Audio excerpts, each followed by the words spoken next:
Here we go.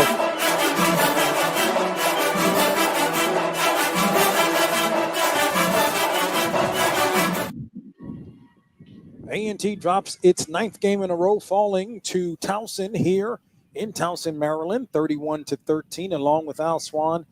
Donal, Ware with you here, and it's just been a hard season for A&T, and not able to get anything going offensively in this ball game. Able to rack up 289 yards of total offense, about 150 of those yards in the fourth quarter, but too little, too late. Al.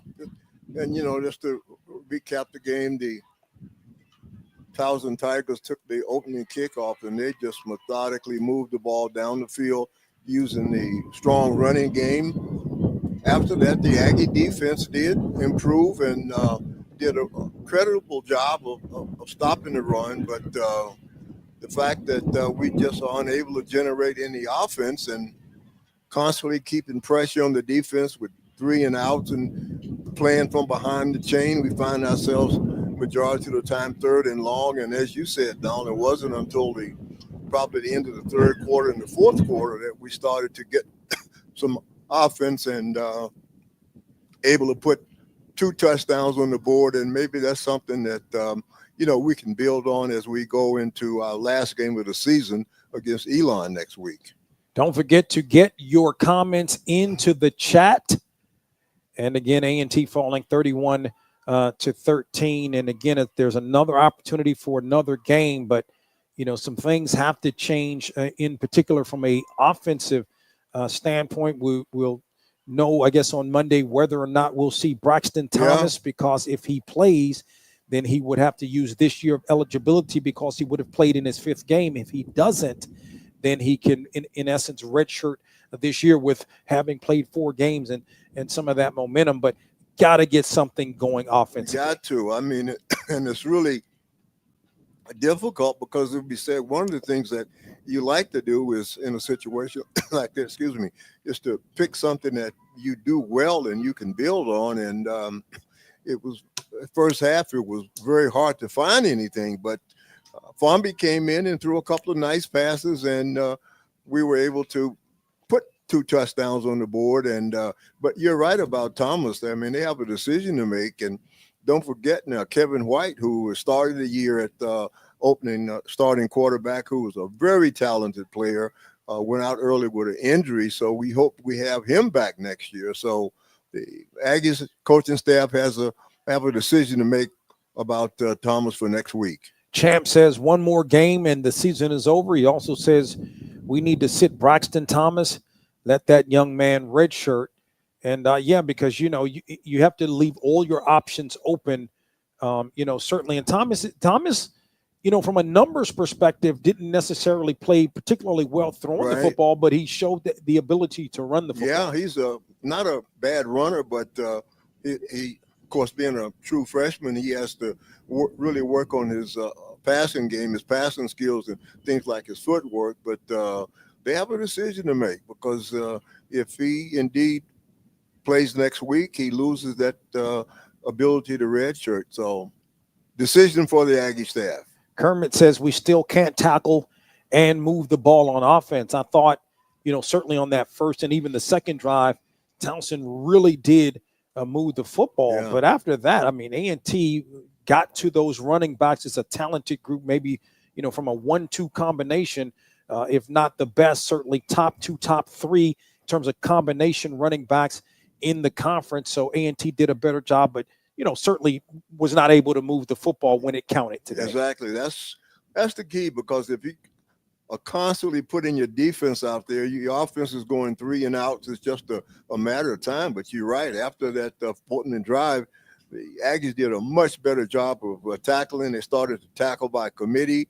And so, something that they can look forward to. But again, Donald, the problem is we got to find ways to generate some offense and get some points on the board. Champ also says one thing is clear: team doesn't quit, continues to play. True. Al, that's true. That's we said last week up at Villanova that how much we admired that defense, because no matter what the outcome or the situation, they gave you everything that they had, every play, and you gotta you gotta give them kudos for that.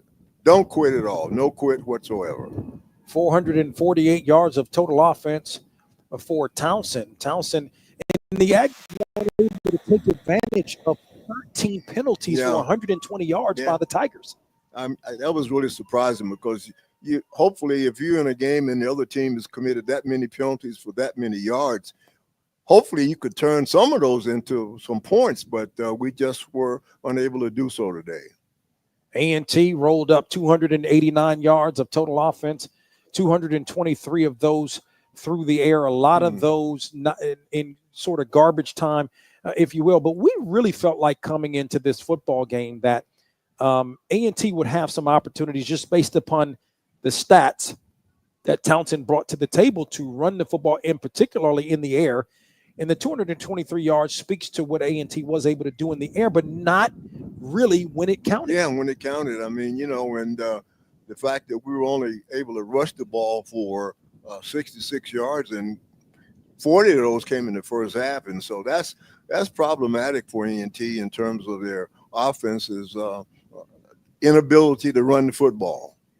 Kermit, that's a great point. He says defense playing better, just not deep. That's, if you look at that, it's, that's the one thing about recruiting. What recruiting does, because when you look at the 11, really on either side of the football is solid. It's the depth. You've got a lot of young players. Yeah. And so A&T definitely going to have to recruit, get into the portal to get some depth. Yeah, because, I think we mentioned the first half, the number of freshmen and sophomores that are playing on this A&T team. And we forget sometimes how really young this team is.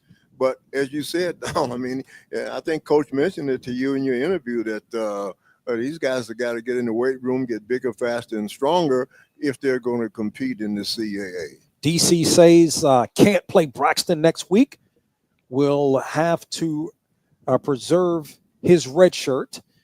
Ice Cold says, I know offensive coordinator Marsh is in his first year. Give him time to recruit and will be better. And we've seen some flashes of, of some things that were a little bit different, some of the play calls, but you definitely need to, have some guys. And look, you lose both your running backs, you lose your quarterback. Right. So it the dynamics of what you planned to start the season have definitely changed. Donal, that is a very, very important point because you're right from a schematic standpoint. I mean, offensively, we are much, much different than we were last year.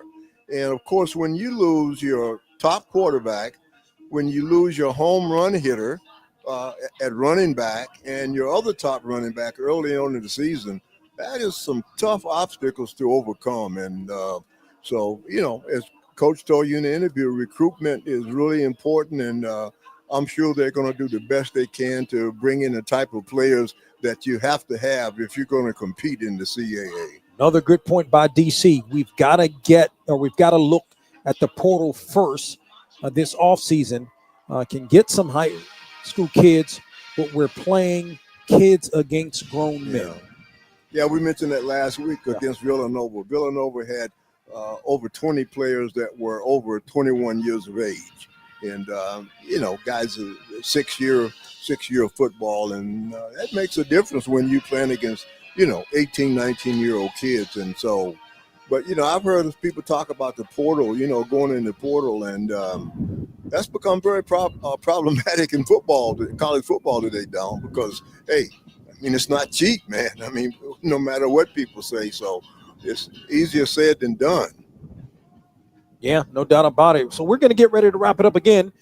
Before we get out of here, Elon comes to Truist Stadium next week. It's a 1 p.m. kickoff. We're coming on with the pregame show at 12:30. And again, Al, another opportunity for the Aggies to try to get a win. The very first it would be in the CAA. Elon is tough. They got a good ball club. They really do.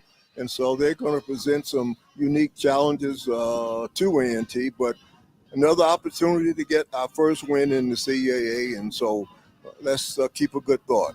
Appreciate you guys and putting your comments in the chat. And we're going to wrap up this edition of the Blue and Gold postgame show, but we're going to be back next week after the Elon and A&T game.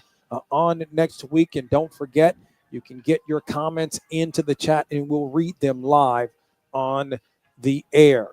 So we're going to get ready to get out of here. Thank you to our man Dez back at Aggie Sports Radio Network for all of his great work. For Al Swann, Donal Ware saying so long for now from Johnny Unitas Stadium here in Towson, Maryland. Your final score, Towson 31, North Carolina A&T 13. You've been listening to Aggie Football on the Aggie Sports Radio Network.